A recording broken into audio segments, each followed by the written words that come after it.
Assalamualaikum warahmatullahi wabarakatuh. Waalaikumsalam warahmatullahi wabarakatuh. Selamat malam. Malam. Yang kami hormati Ibu Bella Dwi Pasca, MSc, selaku dosen pengampu mata kuliah praktikum teknologi pengolahan, dan teman-teman saya banggakan. Kami dari kelompok 2 akan mempresentasikan tugas analisis teknologi pengolahan dengan teknik pemanasan.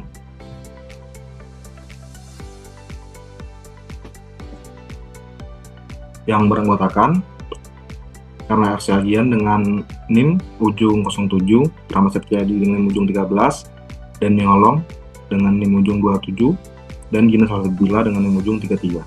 Next. Oke, kita masuk latar belakang, akan dibacakan oleh rekan saya. Baik, saya akan menjelaskan latar belakang. Teknologi pengolahan berkembang sebagai respon terhadap kebutuhan manusia untuk meningkatkan kualitas, keamanan, dan efisiensi dalam produksi pangan. Sejak zaman kuno, manusia telah menerapkan berbagai teknik pengolahan sederhana seperti fermentasi, pengeringan, dan pemasakan untuk memperpanjang umur simpan serta meningkatkan cita rasa makanan. Seiring dengan kemajuan ilmu pengetahuan dan teknologi, metode pengolahan semakin berkembang, menggabungkan pendekatan fisik, kimia, dan bioteknologi untuk menghasilkan produk dengan sifat yang lebih baik. Lanjut. Profil UMKM.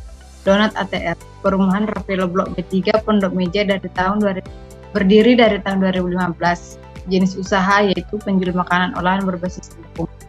Produknya yaitu risol. Harga per buah 1.000 per buah. Produksi kurang lebih 78 buah per 1 kilogram adonan. Waktu pembuatan kurang lebih dari 1 jam. Dilanjutkan oleh teman saya. Oke, di sini ada bahan baku.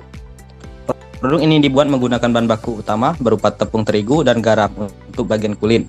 Untuk isian makanan terdiri dari kentang dan wortel yang telah diolah terlebih dahulu.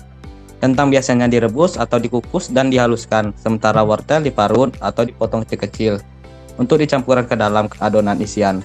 Komposisi bahan yang digunakan cukup sederhana, namun yang kaya nutrisi. Karena kentang mengandung karbohidrat kompleks dan wortel merupakan sumber serat serta vitamin A yang baik. Next. Proses produksi.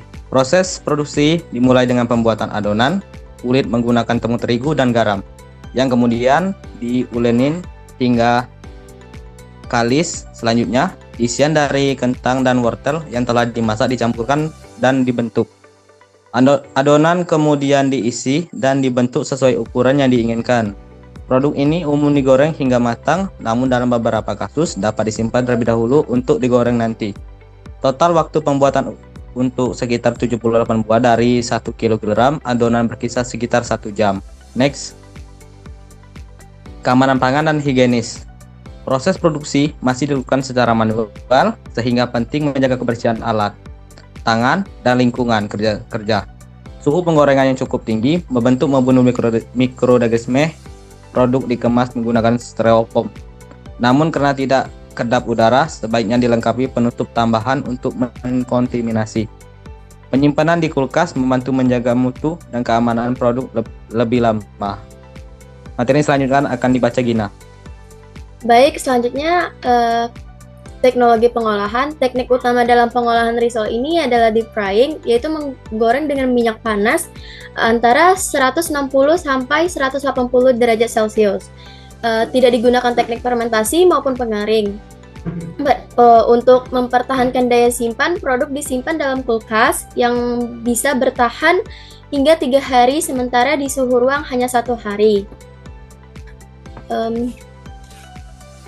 Untuk penyimpanan dan pengemasannya itu, produk dikemas dengan styrofoam yang memang ringan dan murah, namun belum kedap udara. Oleh karena itu, kami menyarankan penggunaan kemasan yang lebih tertutup dan higienis atau menambahkan plastik wrap agar menghindari kontaminasi. Penyimpanan di kulkas sangat disarankan untuk menjaga kualitas dan mencegah pertumbuhan mikroorganisme.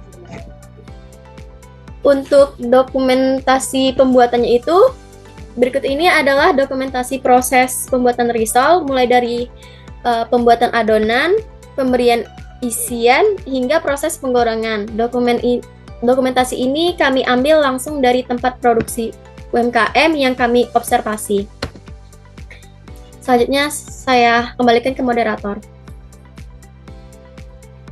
Oke, penutup dari hasil observasi kami, sudah disimpulkan bahwa pelaku UMKM telah memanfaatkan teknologi pengolahan pangan sederhana dengan cukup baik, karena proses penggorengannya, penyimpanan, dan pengemasan menggunakan styrofoam sudah memadai untuk produksi skala kecil.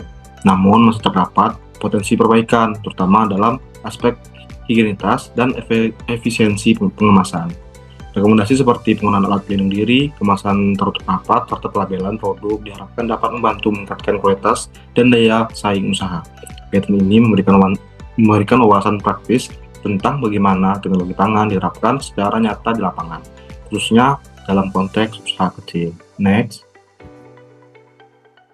Baik, terima kasih. Itu tadi presentasi dari kelompok kami. Saya akhiri. Assalamualaikum warahmatullahi wabarakatuh. Waalaikumsalam warahmatullahi wabarakatuh.